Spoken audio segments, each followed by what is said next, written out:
first speaker today is Imants Zarembo from Latvia. He's a founder of Soaphog Game Studio and winner of Latvian Game of the Year 2017 developer. Imants has been in commercial game development for 4 years. Tasks included everything that is needed for a game to reach its players. Let's welcome Imants.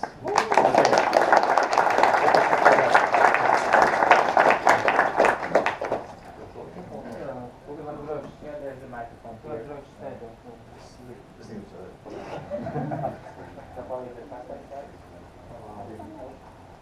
Sure.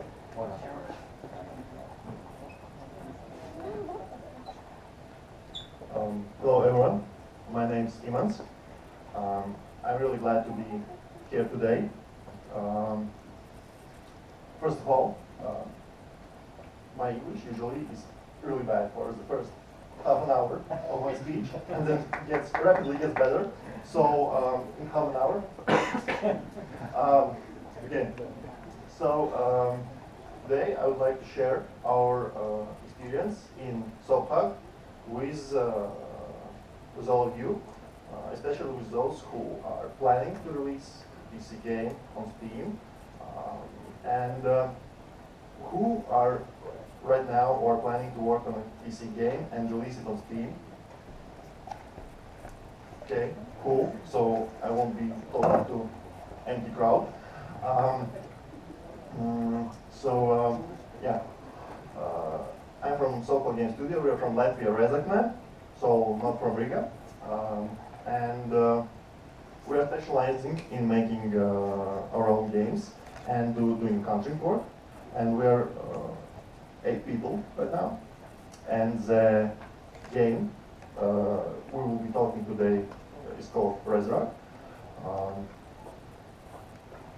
The next slide, please. Yeah. This should be a YouTube video that should be playable. That would be super great. This is a trailer for the game. It's really short, it's 1.5 minutes. I think it showcases the game better than I could tell you in words. But basically, it's a roguelike dungeon crawler. The game was the initial idea for the game was started in 2014, so now it's 4 years ago. Around that time, roguelikes was booming, so it was quite stylish to create a roguelike game. Great. This works, yeah, this works as well. Great. If you can run it. But so, a minute of attention probably to the trailer. There is no sound, so I can... No, let me see the sound. Or do you want the sound? No, it's okay. I'll just talk over it. Okay. Read the ads. No problem. So, this is the final launch trailer for our game. Just to make you familiar with the game, because probably a lot of people don't know Riga. It's not super mega hugely popular game, but it's our baby of 3 years of development. The game contains 100 procedurally generated dungeons, and you can take your party and venture through these dungeons. The basic gameplay is dungeon crawling, so story is like a bit of addition.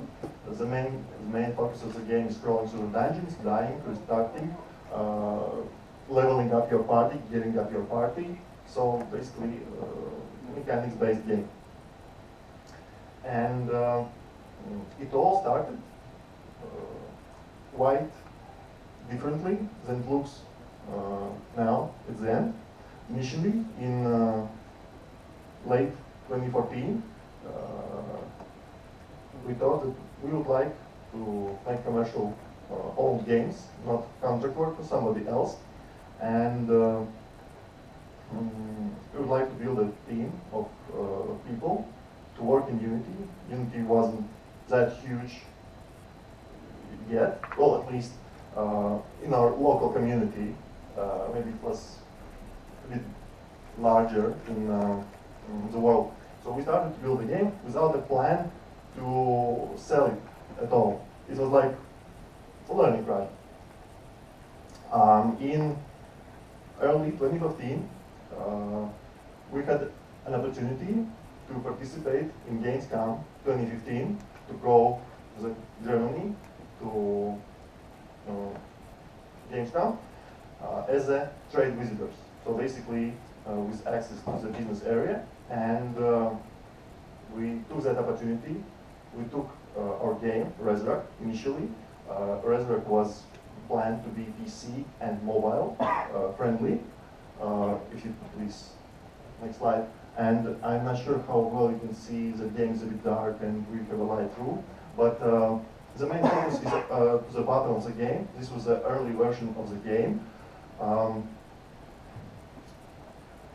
Notice the large UI. This was something we did to accommodate mobile games, so to make it cross-platform. At that time, we were quite inexperienced, and this is the best we could do at that time. And we took a tablet PC, took an Android build, and went to the Gamescom to look for a publisher without any concrete knowledge of what to expect, what do we have, what do we want, just to try it out. And as with Gamescom and many other conferences, you schedule the meetings before the conference, and interested parties respond to your requests to meet. And during the Gamescom, you just go at the scheduled time to schedule the place and pitch your game to a publisher. It turned out that most of publishers that got back to us were mobile publishers, and publishers who actually weren't publishers. They were ad providers who just positioned themselves as publishers, and that was a huge waste of time in the end. But the story is now not about that. And shortly after that, we got a new perspective of our game, and we decided that the mobile is not the place for this game, because none of the publishers were particularly interested in the concept of the game, of the gameplay. They wanted something different. They asked, where are your microtransactions, where are your mobile, all the mobile things. This game wasn't that. And another thing they asked, how complete is your game? And most of the publishers asked, is it 80% or more complete? And it wasn't. So that was no go.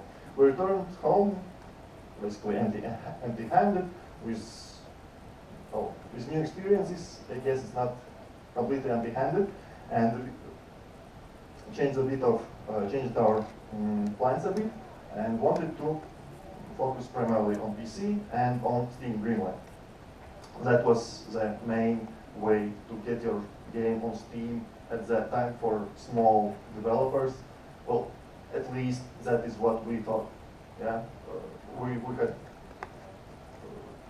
very small amount of experience. We were quite inexperienced in publishing. So we focused on the PC build. We changed the UI to accommodate the PC more accurately. We throw out all the mobile code, optimizations. We upped the graphics a bit because we didn't have to have miniature graphics for game to run on mobile devices. And we're preparing for Greenlight. And somewhere early 2016, once again, we had another opportunity to go to Gamescom again. So it was with great help of Latvian Agency of Investment, LIA, which had a program that could co-finance exhibitions, international exhibitions, up to 80%. So we did our math, and we went with our little booth, Gamescom. It was like wow, we didn't think it was like possible, but we went with our group to Gamescom with the Resrock. With some of the merch we took with us. And this time we were more prepared for Gamescom.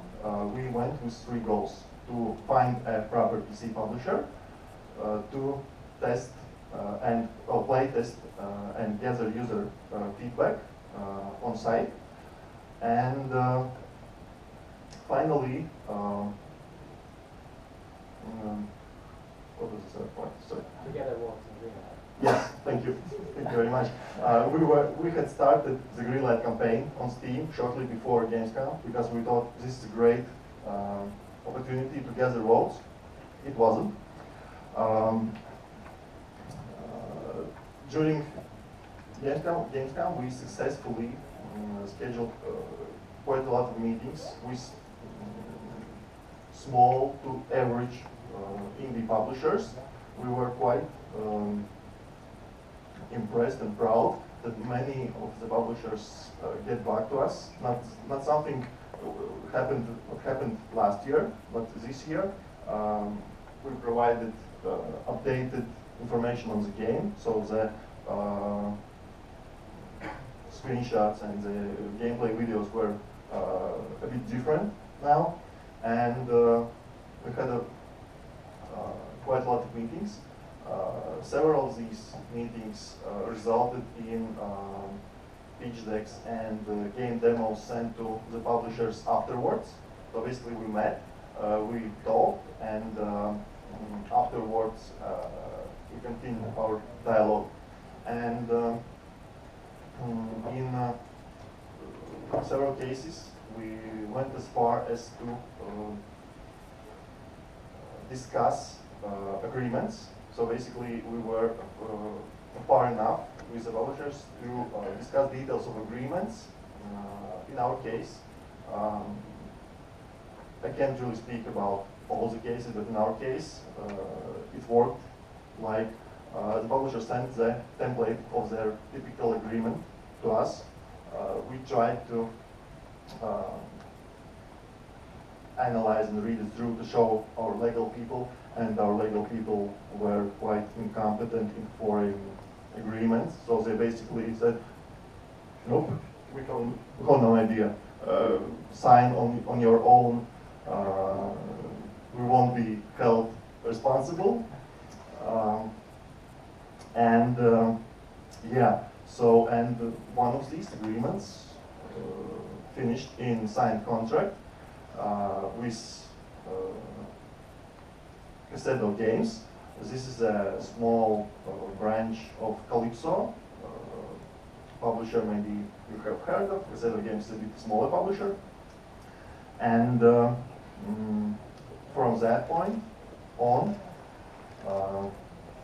many of the marketing things that we were quite unsuccessful with were taken by the publisher, and it prepared a new page for our game, Resurrect. Previously we had created our own account or paid for Greenlight submission, those 90 euros, and created an account. When we signed the publisher created a new game page, game item, I don't know how it's called properly, in Steam on their own account, and our page was left like abandoned. And we had access to the page administration part, but we didn't have direct access to the financial data. Well, that was somewhat disappointing, and as a result, we didn't have direct access to all the data and all the stats for the game. So everything had to be requested, and there's something to take note of probably. Well, it probably depends on the publisher, but in our case, we couldn't just readily check all the stats, check the finances, check everything. We received Excels once a month at best. Well, from some data came even less often. Yeah, this is a Steam greenlight page for our game when it finished the greenlight. As of right now, the Steam greenlight is defunct and is probably not much used to you of now, but we are quite proud to be at rank 26 from 1,070 733 games, but it's all for nothing now, basically. We could just ignore this part and go for the publisher straight and don't waste our time, but well, it was experience, I guess. So yeah, after getting publishing deal, marketing went to the publisher. Our half-time, part-time marketer was free, but that didn't really make less work for us because we weren't really prepared. This was our first experience. We weren't prepared that we would have to prepare marketing images, promotional art. There was cases when the publisher asked, please send us the source files for some of the art, but usually we did it ourselves because, as I understood, they didn't have dedicated designers. They were marketing guys who could technically do this stuff, but they were proficient in that. So in any case, we had to do it ourselves. We had to prepare builds. We had to prepare like a lot of builds because publishing deal included publishing game on Steam as Windows, Macintosh, and Steam OS version. That included publishing game on GOG with Windows, Mac, and Linux versions, and GOG still hasn't added Linux builds to their pipeline, and you have to submit those builds to some FTP or email or something else that's very convenient. Plus, the game went to Twitch.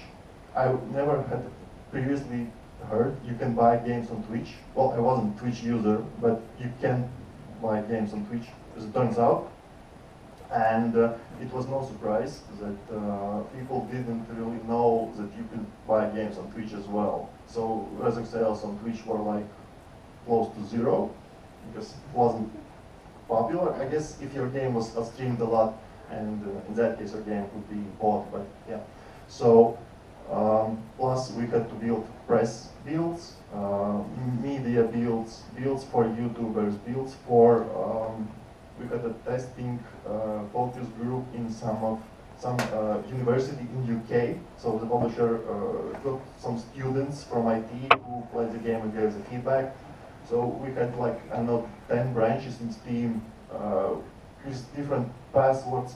We had to manage and update these fields like in random time. So we got quite a lot of overhead on our hands. We could probably have said no sometimes, but well, the publisher knows better, I guess. So we went with that, and the game went to third-party sites like Gamersgate. You could buy Steam keys there as well. Fortunately, this is automated process on our side, but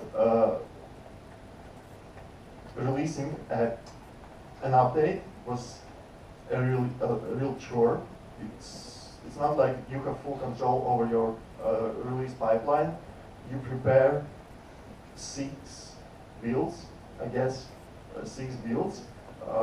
Prepare them for to be launched, test all of them. Basically the same functionality, does it work on different platforms? Sends an email to the publisher, and they decide when they will launch your release. And if something is not right with your builds, good luck updating 6 builds again, probably. Yeah, so that was on overhead with publishing. So yeah. One other thing with the game. The game was initially only in English, and publisher recommended to localize it in 8 more languages, so the game supports 9 languages. It was a huge yeah, it was a huge pain because we initially weren't prepared to localize our game. It wasn't text-heavy game. It had like 6,000 word stops in the game, but the texts weren't prepared for localization. They weren't made to be localized. That was, I can't really explain, that was real pain. We had to go speak with localizers directly to explain some of the logic we put in our texts, and they said no, it doesn't translate in that language, so good luck with that. And that wasn't really a text-heavy game. It was like, I don't know, short descriptions in combat log, item names, stats, and skill names, basically, skill descriptions, nothing really major. But yeah, this was quite an experience. Yeah. And I'm not sure how much time I have spent on my presentation, but this is my final thoughts. This is a recommendation to be very serious with your marketing, because if you don't have a dedicated professional knowing person to market your game, it probably won't work, especially if your game is not next mega hit, yeah, that everybody just swarms and eats everything to throw out. Sorry for the expression. If you have just a regular game, you have to work on marketing. You have to think about marketing from the beginning. We didn't, and up until publisher, we thought, yeah, posting on Twitter, tweeting a blog post, and reposting on Facebook will make the difference. It really doesn't. You have to do so much more in a crowded indie marketplace right now. And yeah, another thing in the first bulletin is, if you're serious about game dev, if you really want to dedicate your time and do it professionally, try to find a publisher. There's really a lot of different publishers with different levels of expectations, and just try your luck. You don't have to agree to their terms. You can try to work with them. You can get almost immediate feedback. They will tell you why and why wouldn't they publish your game. You would know which publishers published what games. There were some publishers that we spoke with. Yeah, your game seems alright. We don't do RPGs, or it was totally different with 1S publishing. They were, oh yeah, we do RPGs, we do King's Quest. Your game would probably be good fit for us. Yeah? So different publishers for different genres of games. The second thing, be prepared to change things around. When working with publisher, before publishing the game on Steam, they played the game. We submitted build to them. They played the game on their own. Their producers and their PR managers, and they got a focus group. They tested the game on, and they provided feedback. And there were some items on this list of feedbacks that they were quite forceful to have. So you had to really disagree with them to not include that feature. Well, you could say it's impossible. It would take like half a year to implement. But if it wasn't very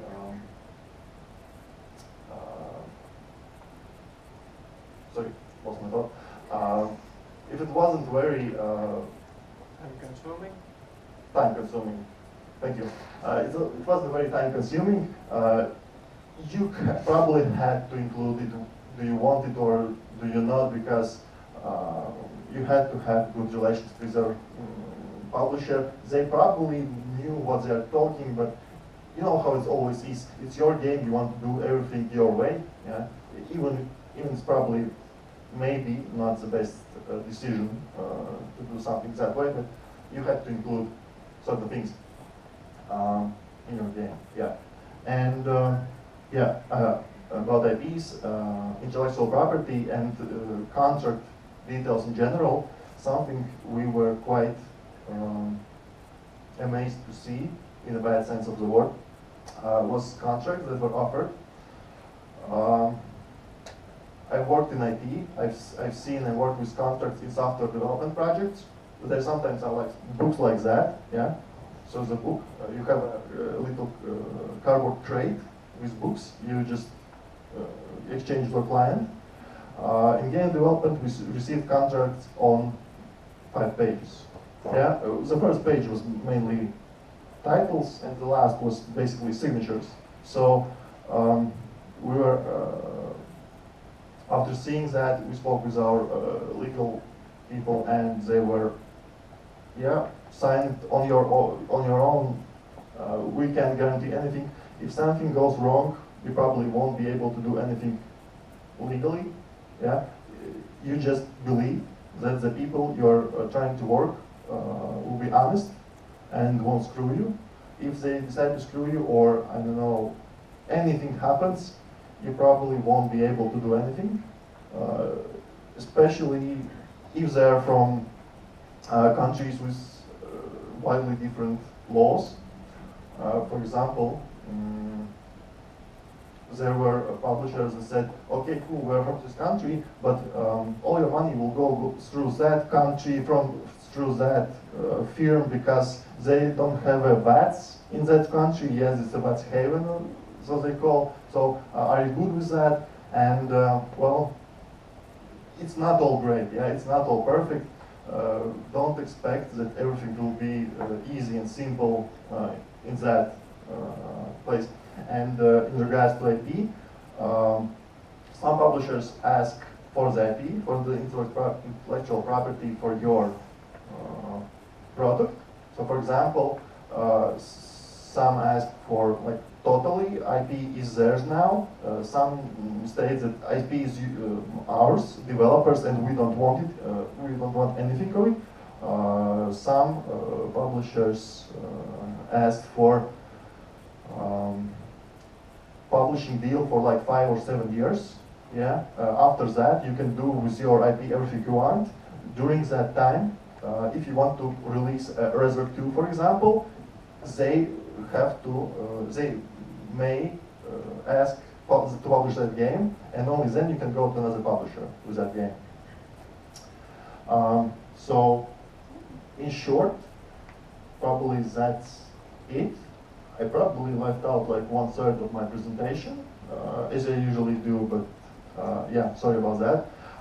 If you have any questions, I would be really glad to answer, because you could probably ask things I didn't say. All right.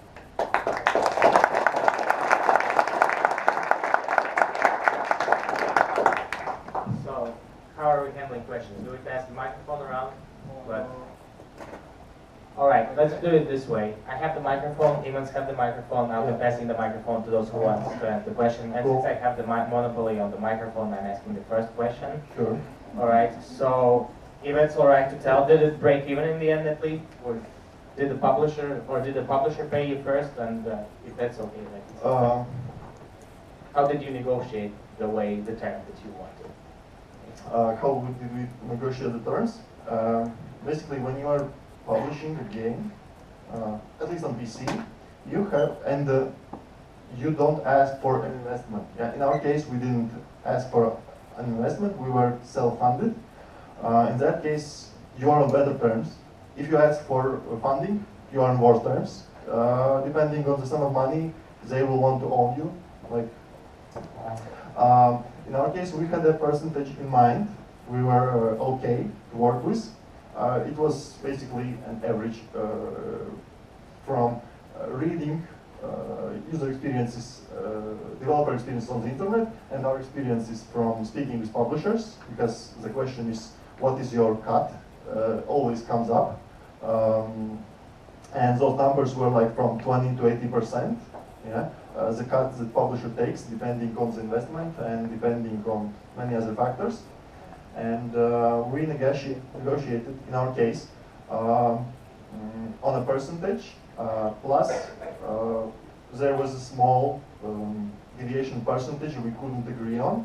We wanted a bit more and they didn't want to give it more, so we agreed on that they would pay for the localization.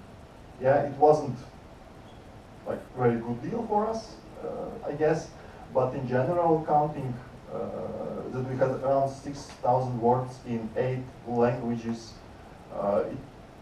it was a bit of money, I guess, yeah? So we agreed on terms like that. I was wondering, like, was it a profitable project overall? Profitable? Well, we broke even, I guess, yeah? We had tight budget constraints, we had some technical difficulties with bug fixing that somewhat broke our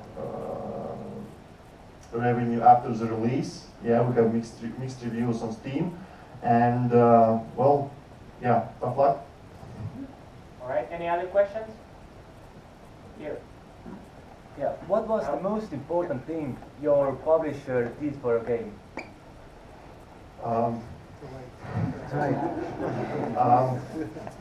The publisher, probably the most important thing publisher did for his game, he had the contacts and he had the name. Well, it wasn't huge name, but people in the industry knew who was Cassetto Games, that they were related to Calypso Games, that they were nobody, like Soaphog is nobody, yeah, in the grand scheme of things. And when they sent the keys to YouTubers, for example, they played the game. It's not like we would send the game as a key and it would just, nothing would ever happen. Yeah, they had a bit of a name for themselves that helps them do it. Of course, they had the lists and databases of these contacts readily available, which we hadn't. We could have prepared it probably, but they had it all along. Hi, so thank you for the presentation. My question is, how did you manage to self-fund the development? Through contract work or savings or some other method? Initially, the Soaphog broke off as a branch from a software development company. So the people who were working in the industry created a small company, and we had an internal investment for this development. I have a question. I'm sorry, like anyone else have the question? Because if you do, I'll press the microphone, but it's like super interesting for me, so I'm just. Thank you. All right. So another thing is, just a second. Are you going to make the next game? Like after all of it that you have went through? Yeah, we're working on our next game right now. It's still an unknown game, and it's still in a stage that if something goes really wrong, we can abandon the idea, but we're working on the next game. We're not giving up, and yeah, we're developing games for ourselves, and we will do it as long as we can secure the financing. And in regards to financing, I forgot to tell the previous person that some of the funding from for our games comes from contract work. We do educational games for contractors, and this is how we get a lot of our funding as well.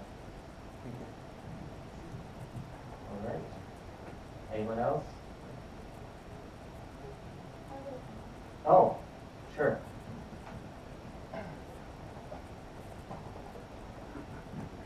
Hi, thank you for your presentation. I have only one question for you. When you started the game 4 years ago, yes? Yeah. Is there something you would like to say to you before these 4 years to this game developer? To your team, like do this or maybe don't go to Germany or go to work the first time. Certainly go to Germany. Yeah, but maybe something in your development. Yeah, thank you, very good question. I would really have a lot of things to say to my past self. As I mentioned, this was a learning experience, this is a learning project, but we really made almost all the mistakes you can make. Like, if we had a checklist of possible mistakes, I would have like 90% checked. Initially, the game started as a roguelike with CCG elements, like skills were the cards. That didn't really work out. The game initially was 2D, top-down. As you can see, that's changed. We did a lot of iteration, we did a lot of changes. And one of the crucial technical things that I'm really sorry we didn't do is throw away the old prototypes. We kept building on the same basis, and after 3 years of development, when we have interns in our company from the local university, and I usually like to throw them in the Redrock and ask them to fix a bug or two that none of our developers can fix. Yeah, and basically there are bugs you can't fix, you almost can't fix. They're so bad, you could rewrite a thing from the scratch and it would probably work, but won't work any other way. So yeah, throw out your prototypes. Iteration is cool and all, but throw out your prototypes, don't build on top of it. Yeah. Alright, the microphone, so question. Sure. Okay, so yeah, again, I guess thank you for the presentation. Yep. So yeah, my question is, since you use Unity and since the Unity community is so active and people are sharing a bunch of tools and assets and stuff like that, I was wondering if you, if your artists made all of the art assets and all the content, or did you actually spend some, and if you invested some money into pre-made assets or plugins or stuff like that, or did you make everything yourself? Yeah, thank you. This is as well a great question. In the beginning, we had a mindset that we had to build everything ourselves. This was like first year. After that, we embraced Unity assets more and more. We didn't go full asset flip stuff, yeah, but whole game, all the particle effects in the game are bought. We didn't have a competent enough Unity developer at that time that could create assets, particles for like 60 plus skills. Yeah, we bought Cartoon FX asset, really good asset. It's like 4 parts, 10 euros each, covers all your game, really great. Of course, we used localization asset for localization. We used an asset for error reporting because we didn't have a, I'm not sure what was it in like 2015, but as of right now, if you want to Unity performance reporting, you have to Unity Plus. At that time, we didn't have any Unity subscription. We're using free. So we used the error reporter asset that sent the error reports for us. All the graphical assets were built in-house because we always had more graphic designers than artists and developers. So we had the opportunity to make all the assets ourselves, all the graphics ourselves. Thank you. All right, I don't think we have time for the next question. So. Yeah.